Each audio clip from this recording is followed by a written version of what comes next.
I det här avsnittet besöker jag och Kim, som ni i sedvanlig ordning finner bakom kameran, fabriken där man producerar Jägermeister. Med det så har vi tagit oss till Wolfenbüttel i centrala Tyskland där produktionen håller till. För att vi ska få en så klar bild som möjligt av vad Jägermeister är och hur den produceras så ska vi få träffa Dr. Bernd Finke som ansvarar för kryddsättningen och som är en av få känna till det hemliga receptet.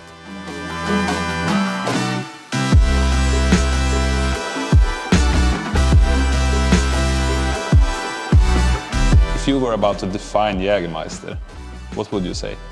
When I define Jägermeister, I would say for a spirit in a combination of different herbs in a suitable, harmonized, well-balanced manner. So how do you produce it? What is the first thing that you need? Yeah, it starts with the best available raw materials. And so our challenge is to find the best available quality and to make what are the suitable parameters. And on the basis of these parameters, we are going to find the best raw materials all over the world. In more than 40 countries, we are searching for the best raw materials we use for our recipe. Det är det här jag tycker är så himla intressant med bitters generellt då, liksom att det är en kryddsättning som åstadkommer ett bittert resultat och en komplex smakprofil verkligen. Och i det här fallet så är det ju liksom Jägermeisters smakprofil som vi har här på bordet med alla möjliga örter och kryddor som blir den här komplexa smaken i slutändan. So you have the neutral spirit base and then you add 56 botanicals into that to make sure that you get the right flavor profile. And then you sweeten it, or what is the next step? No. For the maceration, it is better to have 4 different macerates. We have 4 different blends of herbs, and so all of the 56 herbs are divided in 4 blends, and the blends are macerated, each of them, and so we get 4 different macerates. And the macerates are combined together, and we have a base. And this base should be a little bit harmonized by a specific process, like the maturation process, which takes place in oak barrels. And after this process, we have the complete character of all herbs, and it is well balanced, and all of the macerates come together and we have lost the specific alcoholic character. Så låt oss summera här nu då. Jägermeister är alltså en bitter, det vill säga en spritbas som kryddats på ett sånt sätt så att den helt enkelt kommer med en hög beska. Men det är ju inte hela sanningen här, för beska det är ju bara en dimension av smakupplevelsen. Jägermeister börjar som en neutral spritbas gjord på spannmål.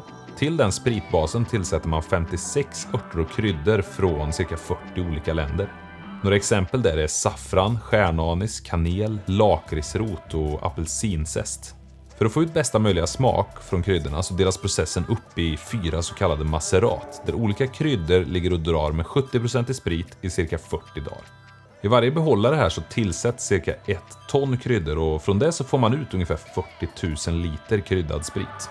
Det kryddade destillatet sötas med 137 gram socker per liter innan det slutligen lagras på ekfat i upp till 1 år.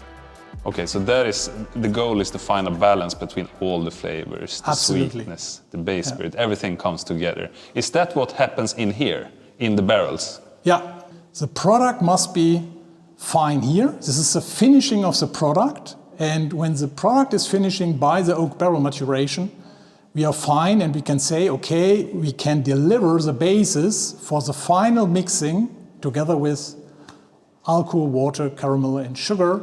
You get the best and most successful herbal liquor all over the world. I know that the recipe is mostly secret, but there is some herbs and botanicals which is known, which you also share. But when you try a Jägermeister, what is it that you most likely feel from the botanicals? Jägermeister is reflected by 5 main taste directions. And these are a very complex and very intense head note of ster anise. And then we have a very strong citrus character. This is arise by the usage of bitter and sweet orange, peels and unripe fruits. And then we have a spicy character. For example, we use cloves and cardamom, for example, which is specific, a little bit spicy and herbal aromatic. Then we need a bitter character. The bitter character comes from Svertia shirata. It's specific, very bitter herbs, bitter herb. And so this is a fourth direction of taste direction. And the last one is arise by ginger. And ginger gives a pungent character together with a little bit rooty character. It's absolutely necessary to have it all together. And what you get is a very harmonious and well-balanced product. And so it's necessary to have 56 herbs in this kind. Have the recipe always been the same? Absolutely. Med kryddsättningen och komplexiteten som kommer med den som grund här så skulle jag vilja få en djupare förståelse för hur man skulle kunna jobba med Jägermeister i drinkar. Dessutom så har vi inte smakat produkten eller produkten än, så ja, det känns ju som ett ganska rimligt nästa steg. Fredrik Löwenhamn har mångårig erfarenhet som bartender och har arbetat på en av världens bästa cocktailbarer, Little Quarter. Idag jobbar han med Jägermeisters cocktailprogram i Sverige och ska visa oss hur man kan tänka för att blanda och balansera och dra nytta av kryddorna som finns i de olika buteljeringarna. Så här har vi nu alltså destillatet, eller på att säga, men det är väl snarare blenden i sin rena form. Exakt. Det var på tiden. Ja, det var det faktiskt. Ska vi prova direkt eller vill du? Ja, men jag tycker vi provar, för nu är den ju rumstempererad också, kan vi ju tillägga. Så enligt då vad vi har fått lära oss här optimerar vi smakerna på något sätt ur perspektivet att det ska smaka mycket liksom. Jag tycker det blir tydligt här med just den här stjärnanisen. Det är svårt att släppa den nu efter den här touren inne på fabriken där, just att det är väldigt lakritsintensivt just. Även så här kardemumma och det är häftigt det där när man har fått kryddreferenserna. Vad som händer när man går in och smakar på det så. Och då kan jag tycka att det är väldigt nödvändigt att göra just som vi gör nu. Dofta, smaka, känna efter vad är det man finner i glaset där. För att på något sätt börja greppa smakprofilen. Oftast har man bara druckit den här rätt upp och ner och kanske inte känt efter så mycket. Man tycker att det är gott, men allt som händer där i då. För jag har ju förstått vilket otroligt hantverk det är bakom det, vilket också glömts bort på resan, skulle jag kunna säga. Ja, men 1 år för att producera en sån här flaska. Det är precis det där man vill höra på något sätt, liksom varje steg och hur det mynnar ut i det vi har i glaset här. Men ja, rumstempererat, men du sa att det är inte så den generellt serveras. Nej, jag tycker att den är otroligt bra när den är iskall, och det är det vi vill att den ska. Dricker man den som shot när man är ute, då tycker jag att den ska vara iskall. Iskall då, säger du. Då, minus 18 är någonting som vi har sett runt omkring här på... Ja, jag skulle säga att det är liksom den generella temperaturen man har i en normal frys hemma. Så att det är liksom, det är en lätt preferenspunkt att träffa. Alltså det blir 2 helt olika drycker. Ja, det är väldigt intressant. Ja, verkligen. Det vore väldigt kul att höra vad ni som tittar tycker om ni skulle göra ett litet test. Jämför iskall direkt från frysen med rumstempererat. Kan ni diskutera i kommentarsfältet här under. Men du Fredrik, nu har vi provat rent. Om vi bygger på med ingredienser här och skapar då drinkar. Hur kan man tänka? Ja, men jag tycker att det som var en stor grej för mig när jag började drinka på Jägermeister var ju att hur mycket smaker det finns. Nu har vi ju smakat på den i senaste form och det är ju mycket som händer. Att då applicera olika matchande smaker på det här, ifall det skulle vara citrusen för matcha citrusen eller ifall man går på ingefärspåret eller vad man gör, så beter den sig väldigt olika. Blandar man en mörka bär så beter sig den på ett sätt. Blandar den med liksom ingefära sen någonting annat. Eller grönt äpple så blir det någonting helt nytt. Det tycker jag är väldigt intressant och jag har aldrig sett det som en ren drinkingrediens förut. Just det. Ja, för just det här som Bernt sa tidigare då, att en smak kan liksom bygga på en annan. Och här då har vi 56 örter och kryddor. Och att bygga runt dem, menar du då, kan boosta och skjutsa upp smakerna i en drink beroende på vad man gillar sådär? Absolut. Och i vissa fall försvinner den skarpaste karaktären, som i det här fallet då är stjärnanis. Den kan försvinna nästan helt, men då kommer någonting helt nytt istället. Det är det som jag tycker är väldigt kul. Så vi provar en varsin drink på vanlig Jägermeister. Ja, men låt oss. Jag tänker att vi ska prova någonting som är otroligt enkelt att göra själv hemma. En klassisk grogg med 2 komponenter. Så vi kommer ha vanlig Jägermeister och så kommer vi blanda den med ginger beer. 2 ingredienser, mycket is, en skiva lime till det också. Det behöver inte vara konstigare än så, eller? Nej, ska inte krångla till det i onödan. Skål. Precis det, och spela på ingefäran där. Det här blir ju en mycket intensiv ingefärsdrink liksom, på något sätt. Så kryddigt, beror väl såklart på vilken ginger beer man använder också. Men det känns verkligen som att här kan man gå på en väldigt kryddig ginger beer för att Jägermeister liksom klarar av det mötet också. Och det finns ju ganska mycket sötma i Jägermeister så att absolut att gå på en kryddig, lite rivig ginger beer. Limen behövs också. Skulle inte vara helt främmande för att kanske squeeza lime i. För att få ytterligare ett lager av syra där. Men om man då vill ta ett naturligt steg härifrån och kanske blanda mer avancerade drinkar. Hur skulle du ha tänkt då? Men vet du vad vi borde prova först? Nej. Den här. Den har vi inte pratat någonting om. Nej, tänkte att det var alls. Ja, och vad är det här för någonting till att börja med då? Det här är då vanlig Jägermeister i grunden. Och sen har man plockat ut en av alla de här 56 olika smakbärarna. Så i det här fallet har man fokuserat på ingefära. Så har man egentligen bara höjt smakkaraktären av ingefära i den. Man har dragit ner lite grann på alkoholstyrkan, den är på 33 jämfört med 35. Och sen lite mindre karamell och sötma i den. Så den är lite klarare i färgen, inte lika mörk som vanlig Jägermeister. Och du ska få smaka den, en helt annan smakprofil ska jag säga. Ja, helt annan färg, som du sa. Mycket klarare. Ja, precis. Helt annan doft också, ska jag säga. Den går nästan lite åt, nu börjar det bli lite mer åt det aperitifia på något sätt. En halvvägs dit kanske, från det digestifia som jag verkligen tycker att Jägermeister är. Och förutom ingefära så känner man ganska mycket citrus kommer igenom. Det går inte ens att jämföra. Nej, det händer mycket här. Ja, verkligen. River till. Ja, jag trodde inte... Det är sällan som den här typen av sprit har någon krydda som liksom kickar till ordentligt. Men ingefäran här, den liksom bränner till så som ingefära gör. Exakt. Ja, det är som att bita lite i en bit ingefära. Ju. Men om vi tar det här då och bygger ner det i en cocktail. Vad hade du gjort då? Jag tycker den här och tropiska frukter, tror jag eller ej. Nu går jag lite emot det han har pratat om tidigare, att man ska matcha och lyfta upp produkten. Men vi kommer använda citrus i den. I den drinken vi ska göra. Och just ingefära, mango, ananas. Det är en svårslagen kombination. Verkligen. Ja, men jag ser att min stora 4 är uppe på 5 centiliter. 4 centiliter ananasjuice, 2,5 centiliter mango, 3 centiliter färskbrännbär. Och det här ska skakas. Yes.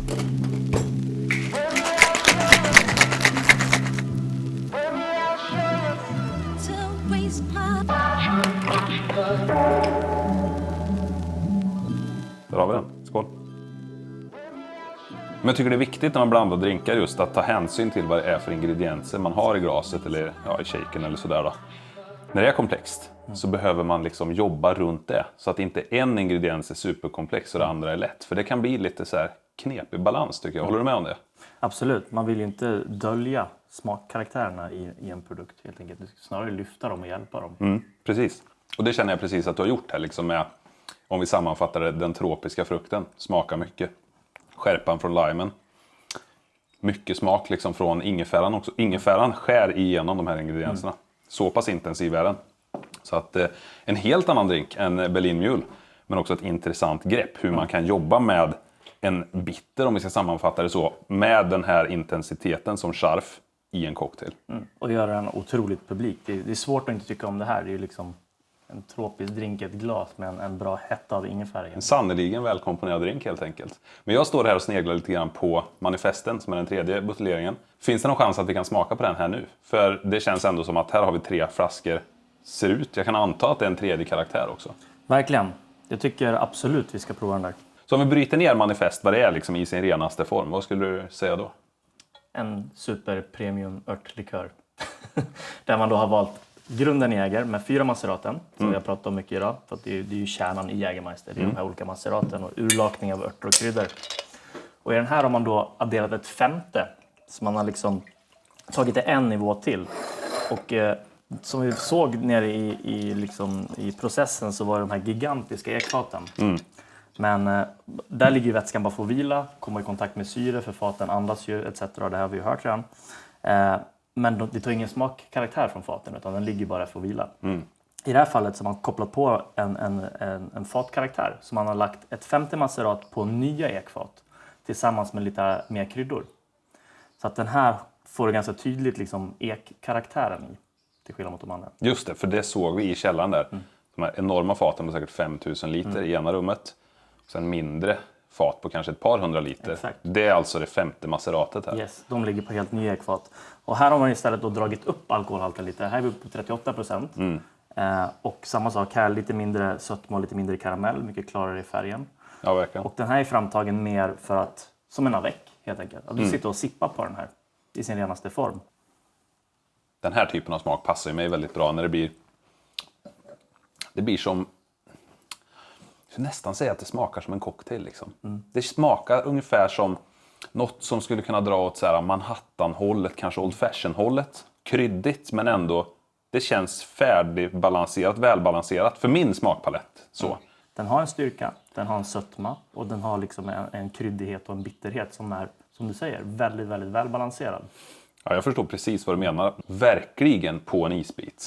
En Vi kan- bred apelsinzest. Låt oss hoppa in i det scenariot. Ja, men låt oss göra det.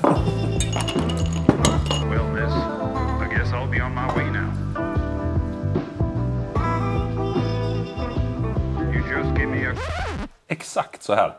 Men Hade jag svårare. gjort. Nej, det behöver inte vara svårare. Jag vet inte hur många gånger man kan säga det, men liksom det handlar om en smakprofil och hur optimerar man det på något sätt. Jag tycker det har varit väldigt inspirerande att höra hur du har tänkt kring hur man kan jobba med charf och själva originalet då i drinkar.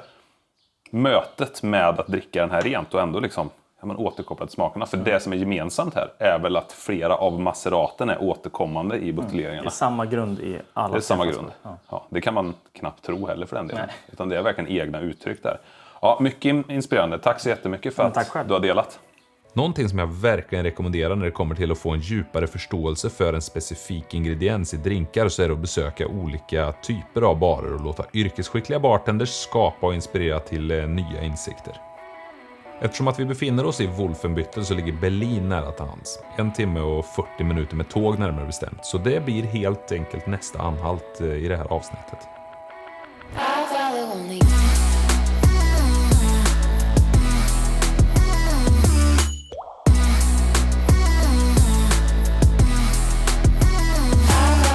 Ja, men varmt välkomna till Berlin då, får vi väl börja med att säga kanske. Verkligen.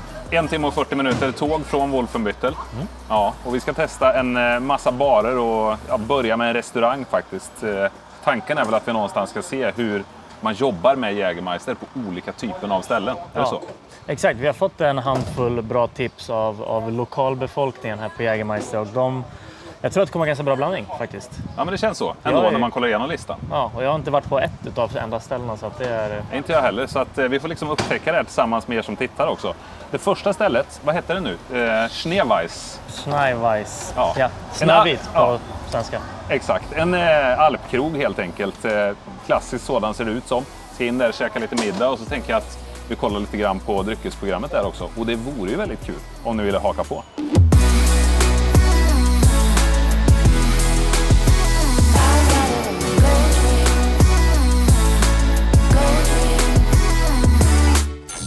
All right, so what is it that we have in the glass here? So this is a Garlic Manifest. The base is the Jägermeister Manifest. And we're doing homemade soup of rhubarb and lychee. And we top it to the Manifest. And as a starter, there's just 2 ice cubes inside. And then we added zest of citron and some mint. And then it's ready. So as a small aperitif, kind of like an old-fashioned but smoother. I think it's the best starter to get in a night of summer in Berlin. Sounds good. How much do you add of each ingredients in here? So it's 2 cl of the Manifest, and then it's topped with around about 3 to 4 cl of the soup of rhubarb and lychee. All right. Thank you very much. Appreciate it. Thank you. Enjoy the drink and have a good night in I will, Berlin. sure will. Thank you. Thank you. Cheers. Cheers. Vad tycker du om den här drinken? överraskande bra ska jag säga. Ja. Jag tror jag själv aldrig har druckit något liksom fruktigt med Manifest. Som jag pratade om innan så är det verkligen när Manifesten får tala för sig själv. Men den kommer ju fortfarande igenom här väldigt mycket tillsammans med liksom den fruktiga rabarben och lychen. Och det var väldigt länge sedan man drack en drink på lyche. Ja, det är det faktiskt. Det finns väl en klassiker som heter typ Yin och Yang eller något sånt här. Från typ Grill. Jag tror att det var en kille som heter Marcus, han jobbar på barkonsult idag. Det var väl han som skapade den drinken. Ja. Och vi är gamla kollegor, jag och Marcus, från just Grill. Så att jag har gjort ett par stycken. Ja, det gjorde det var Det är säkert. lite... Det var senast jag drack lychee i alla fall. Så. Ja, men samma här. Vi har pratat om det tidigare, att liksom kryddsättningen i en bitter som Manifest är. Liksom att man kan jobba med den kryddsättningen på olika sätt. Och just lychee hade jag nog aldrig tänkt på. Så att Nej, det här var inte jag. verkligen en ögonöppnare kanske. Verkligen.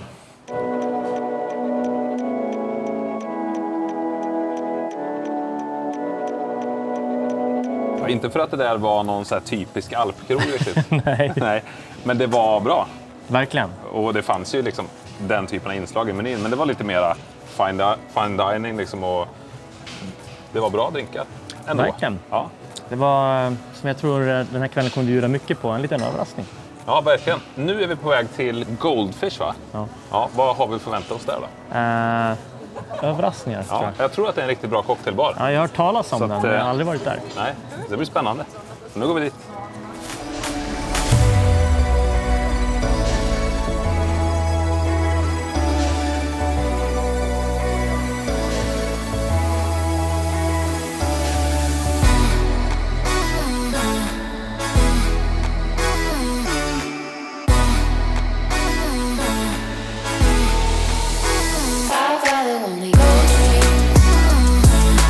Thank you very much. So what is it that we have in the glass here? Jägermeister, a little bit of lime juice, and ginger. That's all. Some mint and And what about the ice cream that we have here? cucumber and I think lime ice cream. Yeah, that is something that we're gonna stir in the cocktail basically. Och jäklar. Vi kommer ju tillbaks någonstans där våran drinkresa började igen. Ja, det är ju på många sätt en Berlin Mule. Exakt. Skulle jag liksom, fast påbyggd liksom. Men som du var inne på här, så jag noterade att de använde samma ginger beer som vi gjorde tidigare. Och med här har de ändå haft i den här färskpressade limen, vilket behövs. Men sen har de gjort, istället för att lägga i en limeskiva eller en gurkskiva, så har de liksom twistat den och lagt i en gurkglass. Alltså, precis. Det är ett ganska enkelt recept i den bemärkelsen. Det är Den liksom här tillför ju mycket. Ja, den tillför mycket, inte minst i presentationen. Gurkpinnglass sådär. Jag gillar den här typen av bar där man kan liksom komma nära stationen. Jobba framför den, jobba igenom varje moment och sådär. Liksom. Det blir någonting extra. Och sen den här lilla detaljen att man pudrar på lite florsocker, tror jag det är, på toppen av myntan. Tycker jag ändå adderar något. Ja. Tycker du att drinken var bra? Och supergott. Fräscht, här, kallt, allt du behöver. En väldigt härlig kontrast mot restaurangen vi var på. Betydligt bättre Berlin Mule än vad jag gjorde tidigare då. Jag tycker inte vi ska kalla den här Berlin Mule. Det är något helt annat, helt enkelt. Och en intressant bar på något sätt. Alltså, vi pratade om att Goldfish då skulle kunna varit baren i Finland möjligtvis. Vilket är en väldigt bra cocktail. Det är en väldigt bra cocktailbar. Nu hamnar vi på Goldfish i Berlin. Också en fantastisk cocktailbar verkligen. Det känns som att här jobbar man igenom drinkarna. Liksom högt tempo säkert. Idag är det lite lugnare, men ja, så här. Jag får en känsla av att det är liksom en högvolyms cocktailbar på något sätt. Sett till många drinkar som serveras. Och i vanliga fall fick vi höra att de har ju en ringklocka. Så att det här är ju då i bemärkelsen en speakeasy-bar egentligen. Du får ringa på dörren för att komma in här. Men väl värdigt besök till er som tittar om ni är i Berlin verkligen. Det var väl ändå en bra bar. Ja, verkligen. Som sagt, ytterligare en överraskning ska jag säga. Ja, Berlin är fullt av överraskningar här nu, får vi se. Så hur insiktsfullt den kan vara att besöka barer i Berlin, så är det inte alltid möjligt att låta kameran följa med tyvärr. Så blev det i det här fallet, och med det så kommer vi att fortsätta genom Berlins nattliv, samtidigt som jag verkligen vill passa på att tacka för att du har tittat på det här avsnittet. Jag hoppas som alltid att vi ses redan i nästa.